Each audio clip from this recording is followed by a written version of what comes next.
Greetings everyone, Hamish here once again, and welcome to another philosophical glimpse. This is the series in which I choose one of my favourite philosophical concepts, I explain it, and then I offer my own thoughts and opinions. Today we're looking at what I consider to be a very relevant idea, and that is Rousseau's theory of the state of nature. I hope you enjoy. Jean-Jacques Rousseau was a Genevan philosopher of the 18th century, and he's commonly associated with the Enlightenment movement. But it's crucial to note that many of his core beliefs actually contradicted that of the Enlightenment significantly.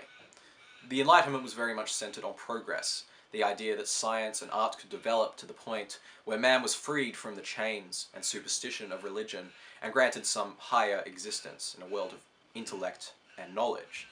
Yet Rousseau believed that the optimum state of humanity was not in some future world to be strived for, it was actually in the past.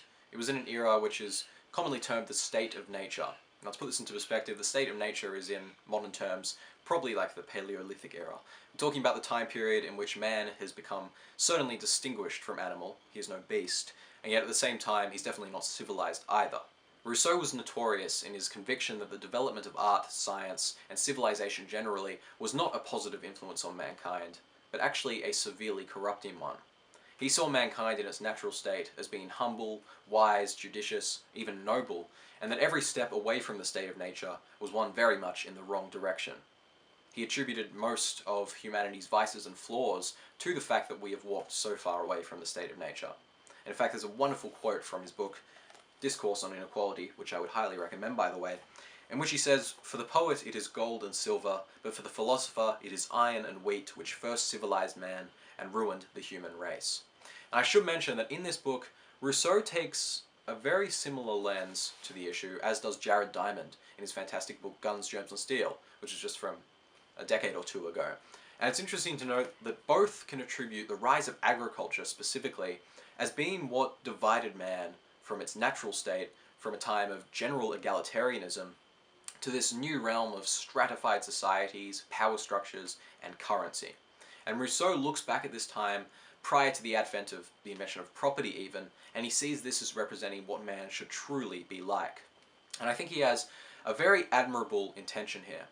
As he sets out in the beginning of this work, his goal is to analyze the foundations of mankind, because it's his belief that it's only when you truly understand what we are like by nature that you can possibly come up with some kind of political system to suit our ideas. And so with all the conjecture about what political system is best, Rousseau says that to be able to engage in this even on the most basic level, we need to truly understand ourselves. And that is why he traces our life back to the state of nature.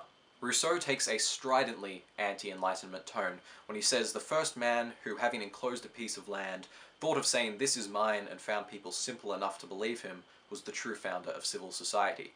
What he is expressing here is that the development of what we know as civilization, this great vehicle of humanity, was actually founded on injustice. And so, most of our issues that we experience even now in the present day can be attributed to just this basic, fundamental flaw in our system. And if we are truly to live in harmony, if we are truly to live as we are meant to, then we need to forgo all of this and return to what is natural, the organic state of man. Now obviously this isn't a very popular idea. In many people's eyes, civilization has become the natural state of man, and you don't see many people actively regressing from today's world into a state of being primitive again. But that being said, I think there is a lot to be gained from this theory. For one thing, it contributed greatly to the Romantic period. Christianity and the entire medieval era was basically about the fact that mankind is inherently wicked and immoral, and the way to salvation is to follow this really stringent set of rules. But that's turned on its head when we have someone like Rousseau coming out and advocating for the inherent goodness of man, and actually that order and systems like society actually corrupt that. And so you can really see how that fueled, I don't know, maybe a resurgence in self-trust, in self-belief, and I think that's very positive. Also, I think that what Rousseau is fundamentally expressing here is that man, when he is in harmony with nature, is man in its optimum state. And I don't really think that can be denied. I mean, look at environmental destruction today, look at the way that certain classes of our society are completely oblivious or completely ignorant of the issues of others. And I think connectedness to the greater state of nature is actually very important, because of course nature is the whole. We are not really that separate from it when all things are considered.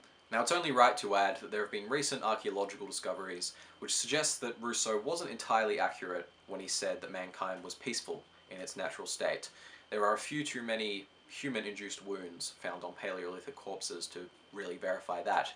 But next time I'm going to be contrasting Rousseau's view with a very different one.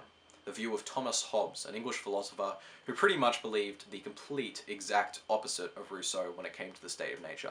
He thought man was brutal and vicious, and I'm really looking forward to putting these side by side, and then, who knows, I might even offer my own verdict, as uneducated as I am. I hope you've enjoyed. I'll see you next time, and thank you for watching.